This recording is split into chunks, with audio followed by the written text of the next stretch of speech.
1991年末，200多名苏联的专家越过国境线来到了中国的土地上。对于这些专家而言，这是一次有些沉重的旅途，因为这一年的12月，红色巨人苏联解体了。这些曾经的苏联专家们也有了一个新的国籍——乌克兰。为了远离动荡不安的环境，养家糊口，他们才不得不背井离乡。当年，他们来到中国的时候，由于刚刚经历了国家的崩塌，所以满心忐忑，对未来也不敢抱有多大的期待。但如今几十年过去了，这些专家绝大部分还是生活在中国的境内，还把家人也接了过来。人们戏称，这些专家如今是赶都赶不走了。那么，这几十年间发生了什么，让他们决定永久地留下呢？故事当然要从动荡的1991年说起。事实上，乌克兰宣布独立的时间比苏联正式解体更早，他们在8月便正式宣布独立。乌克兰和苏联这个大家庭之间，其实一直存在很深的矛盾，所以当年的独立公投中，90%的乌克兰民众是赞同脱离苏联的。而在刚刚独立的时候，乌克兰的日子看起来还很有希望。乌克兰国土面积虽小，却继承了苏联35%的军工企业。这份丰厚的遗产也让乌克兰一跃成为当时世界第6大武器出口国。当然，苏联留给乌克兰最珍贵的一笔遗产是大量的军工技术人才。这些军工专家长期服务于苏联的各大军工企业，有着丰富的经验。当时乌克兰的人才储备量几乎让所有国家都感到眼红。按照正常的逻辑，一个刚刚独立欣欣向荣的国家拥有这么一批潜力无限的人才，应该是一个互相成就的故事。但很遗憾的是，乌克兰所拥有的不过是虚假的繁荣。乌克兰并没有一个强有力的政府，对于自己未来的规划也一塌糊涂，所以纵然分得丰厚的遗产，却也不懂得如何合理的使用。而且乌克兰颓靡的经济无法支撑大量军工企业的运转，也根本没办法给专家们开出工资，这些人才最基本的生活都成为了问题。更为糟糕的是，随着苏联的崩溃，科学技术人才不再像过去那样受人重视，乌克兰政府也没有给这些人才提供足够的保护，以至于许多专家不得不靠兼职来养活一家老小，甚至还要遭到外界的歧视。所以专家们意识到，如果继续留在乌克兰，等待他们的一定是凄凉的命运，想要活下去就必须向外走。而在外界，一场争夺人才的大战正在打响，这是个可悲的现象。全世界所有的国家都明白这些人才有多么重要，但只有乌克兰不够珍惜。最先出手的是美国。早在乌克兰未独立以前，美国就重金资助了乌克兰国内大量的组织，比如乌克兰人民联盟、乌克兰美国老兵委员会、美乌企业基金会等等。他们利用这些组织在乌克兰国内收买人心，等到这些专家日子过不下去的时候，美国就立刻指使这些组织的人员找到他们，对专家们开出极高的价码，诱惑他们为美国服务。不得不说，美国的策略大获成功，他们一出手便哄得乌克兰出卖了自己的黑海造船厂。因为相信了美国的糖衣炮弹，所以乌克兰竟然主动放弃了黑海造船厂的航母，同意让造船厂原有的几位高级工程师前往美国工作。而这几位工程师掌握着当时苏联绝密的材料涂层技术，这口子一开，美国接下来的行动更是无比顺利。大量的乌克兰专家选择向美国移民，而乌克兰只从美国那里得到了一笔微薄的好处费。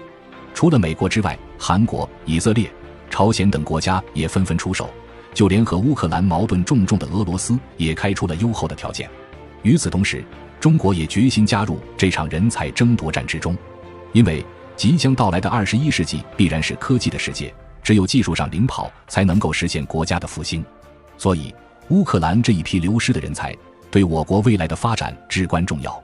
要招揽这一批专家，让他们愿意为我们工作，首先物质条件是必然不能少的。中国为这些专家来华提供了绝对便利的条件，从签证到机票完全包办。另外，我们给这些专家开出的工资标准绝不低于美国和韩国。当然，在这样一场争夺战之中，任何一个国家都会在薪水上下功夫，我们很难在工资上拉开巨大的优势，所以我们就要拿出其他的加分项。和其他争夺者相比，我们和这些乌克兰专家之间是有很深的渊源的。中国刚刚建国那几年，和苏联维持着十分友好的关系，苏联当时派遣了大量的专家援助我国，而这一批乌克兰的专家之中，有一部分就是多年前援助过我们的朋友，他们在中国有过长期的生活经历。除此之外，当年中国也派出了大量的人才前往苏联学习，这批学生和苏联的专家们同样结下了深厚的友谊。所以这些前苏联的专家和中国本质上是老熟人，他们在中国有许多的朋友、学生，这也为他们将来在中国工作提供了很大的便利。当然，除去过去积累的感情，更打动乌克兰专家们的是中国拿出来的诚恳态度。中国下定决心之后，专门派遣工作组前往乌克兰去考察，和乌克兰的各大军工企业谈合作。乌克兰方面回忆，当时中国工作人员不辞辛劳，奔赴万里，和他们交流合作之中的种种细节，还专门拜访了各位专家，和他们商定来到中国之后的工作环境、工资条件等等。另外，中国还提出愿意用轻工业产品来交换乌克兰的工业设备。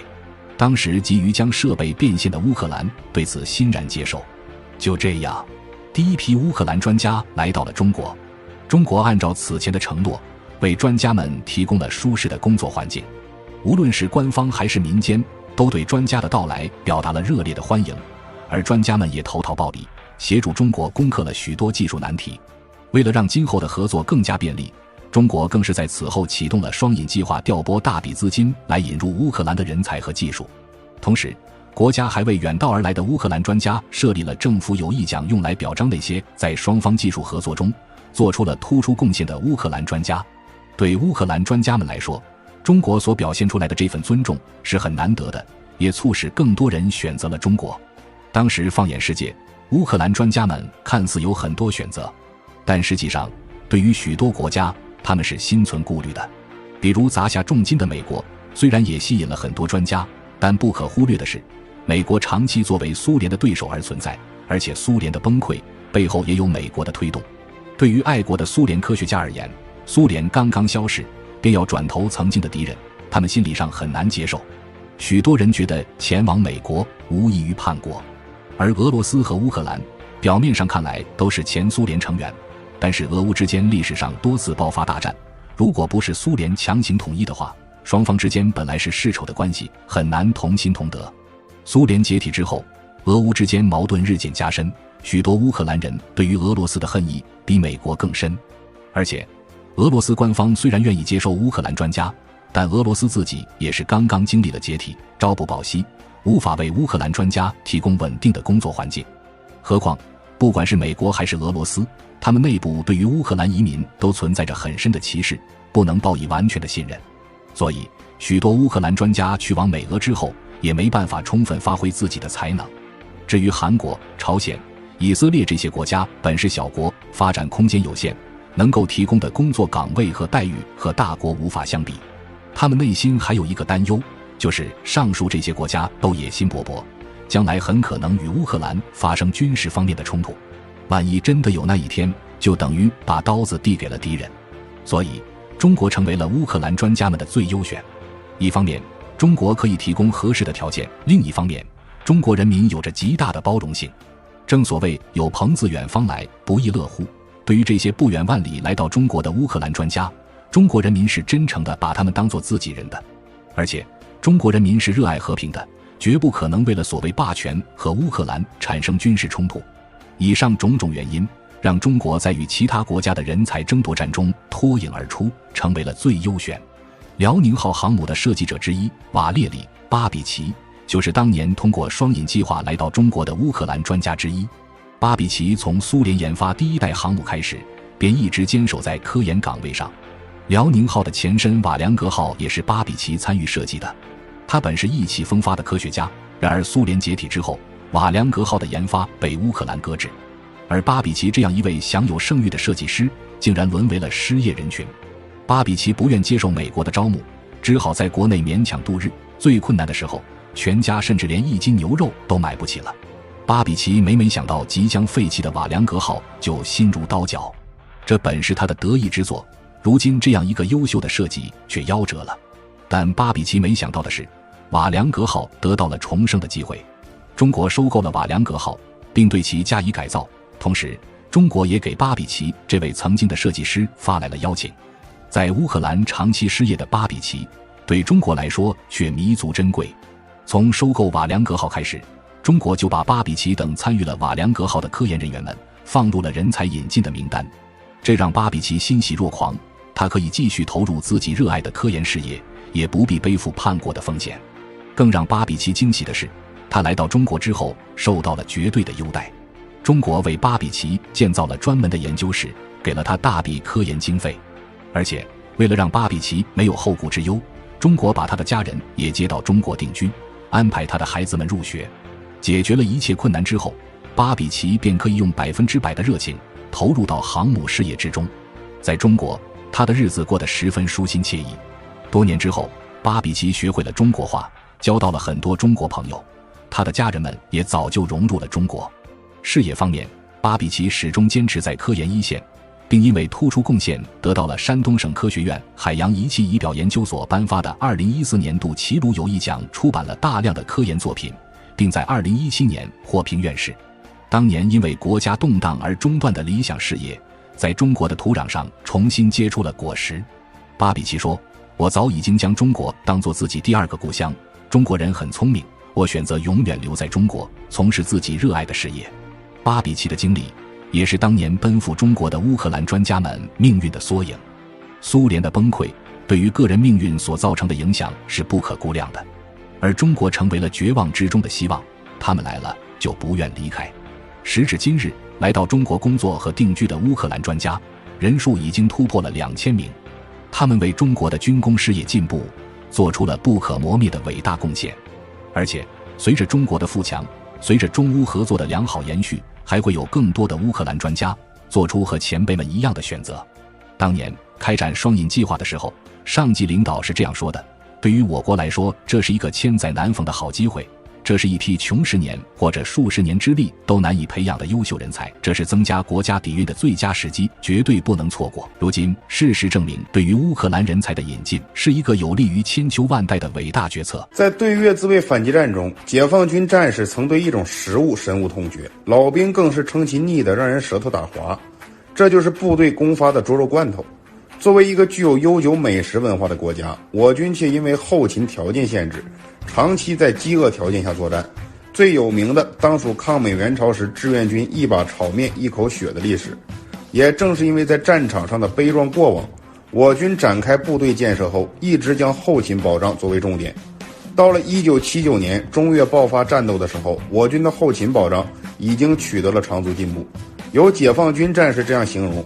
现在的我们已经不稀罕红烧肉罐头了，战士们还会对罐头挑三拣四。例如猪肉罐头就是最不受部队欢迎的食物。战士们的嘴之所以这么刁，是因为当时部队可供选择的食物实在太多了。光战斗开打以前，我军后勤部门就按照25万人部队的规模，足足准备了超过600万斤补给罐头，包含蔬菜、肉类和各种水果。而罐头甚至还不是解放军的主食，真正为其提供能量的是761压缩干粮。这种干粮和我们熟知的压缩饼干有些类似，由小麦和其他佐料制成，不光填得饱肚子，味道也不错。战士们都对这种干粮赞不绝口。如果干粮吃腻了，解放军战士就能用自己喜欢的罐头解解腻。在战争初期，肉罐头是战士们的最爱。我军的肉罐头和二战日军所谓的牛肉罐头不同，里边是正经八经的肉，只要战士们乐意，顿顿都有肉吃。这样的补给水平绝对算是高标准。但话又说回来，哪怕是山珍海味，天天吃也难保不会起厌恶心理。我军的猪肉罐头就是这样一种食物。在战争初期，猪肉罐头还很受推崇，毕竟当时中国老百姓都没机会天天吃肉，猪肉罐头绝对算是一种享受。或许就是因为吃的太多了，很快战士们就对这种罐头敬而远之。这种罐头的分量很足，每一个都有1公斤左右。罐头里第一层就是1寸左右的猪油，腻得让人恶心。尤其是吃多了以后，不少战士看见猪油就反胃。猪油下面才是真正的猪肉。这款罐头是红烧口味，猪肉是和卤汁搅拌在一起的，更是腻上加腻。尤其是战场上，很多时候不能生火，战士们只能吃凉的，那味道别提多恶心了。为了让猪肉罐头的口感稍微好一些，很多战士都开始研究不生火加热罐头的窍门，其中比较常见的是通过摩擦生热，这样就能化开罐头里的猪油。当时解放军战地上不时就能听到罐头在地上摩擦的声音。当然，对猪肉罐头的反感主要还是集中在前线步兵，二线部队普遍都能加热罐头，所以猪肉罐头对他们而言无疑是一种美味。双方情况的不同，还是让战场上建立起了一套有趣的前线经济。当时我军的汽车兵到前线的时候，会多带上一些香烟，很多战士都会用猪肉罐头来和它交换。靠这种办法，汽车兵一次换5、6个猪肉罐头都不新鲜。等到回到后方，加热的猪肉罐头就成为了他们的大餐。要说最受我军喜爱的罐头，那一定是蔬菜和水果罐头了。相比肉罐头，这2种罐头在前线就比较稀罕了，因而是战士们最看重的补给物资之一。我军的蔬菜罐头其实就是泡菜罐头，酸辣的味道既解腻又开胃。因为蔬菜罐头比较稀缺，所以战士们平常不会用，而是拿来配大米饭或者聚餐的时候分享。不少战士都表示，蔬菜罐头简直就是神器。只要吃猪肉罐头的时候配上一口蔬菜，猪肉都没那么油腻了。更重要的是，蔬菜罐头能为我军战士提供各种缺乏的维生素，有效预防长期在野外作战可能染上的各种疾病。所以我军时不时的就会往前线拉上几车蔬菜罐头，除了帮战士们改善伙食，也有补充身体所需维生素的作用。水果罐头就更金贵了，在前线一罐完好的水果罐头几乎等同于奢侈品。这是因为水果罐头是玻璃材质的，再加上水果本身的保质期就短，所以前线很难见到这种食物。我军也经常将水果罐头作为奖励送给作战有功的战士。除了我军配发的食物外，还有一些比较特别的食材为作战起到了重大作用。在侦察兵部队里比较常见的就是蛇肉。侦察兵很多时候都要进行长距离任务，在林子里一待就是好几天。干粮吃完后，为了充饥，不少战士都会对当地的蛇下手。虽然蛇肉味道还行，但是也有比较大的风险。一是捕蛇时可能被咬伤，二是蛇本身就有很多寄生虫。除了就地取材，我军有时候也会去越南人遗弃的村庄和阵地上找食物。但如果要给解放军的食物打个等级，香烟这种精神食粮绝对是最优先的。战士们宁愿饿肚子也不能不抽烟，这可不是单纯因为战士们的烟瘾大，